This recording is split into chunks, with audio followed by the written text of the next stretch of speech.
আমাকে কারাগারে রাখা হলো, বরগুনা জেলে একটা ফাঁসির ছেলে রাখা হলো।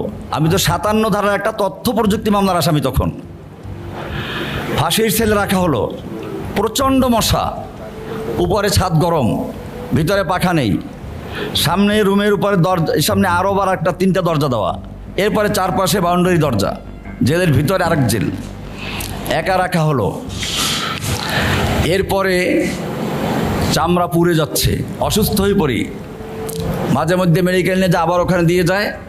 এভাবে দিন কাটতে লাগলো। শেষ পর্যন্ত দেখলো যে লোকটা মারা যাবে, বেরি পড়ানো আবার 7 মাস একা ধরে বেরি পড়ানো রাখে আমার পায়ের ভিতরে। জেলখানায় কোনো আসামিকে ভিতরে বেরি পড়ানো হয় না, ছেড়ে দেওয়া হয়। আমাকে বরগুনা জেলের শওকাত নামে জেলার, শওকাত এই জেলার বাড়ি পটুয়াখালী, তার নির্দেশে আর 2-3টা ডিপুটি জেলার ছিল দুষ্ট, যারা একেবারে আওয়ামী লীগের চামচা ছিল পরিষ্কার, এই লোকগুলো এই চক্রান্তটা করেছিল। শেষ পর্যন্ত যখন অসুস্থ হয়ে গেলাম, ডাক্তার রিপোর্ট দিল যে বাঁচবে না, এখানে থাকলে একে ঢাকা পাঠাই দেন, পাঠাইল আমাকে হাই সিকিউরিটি জেলে।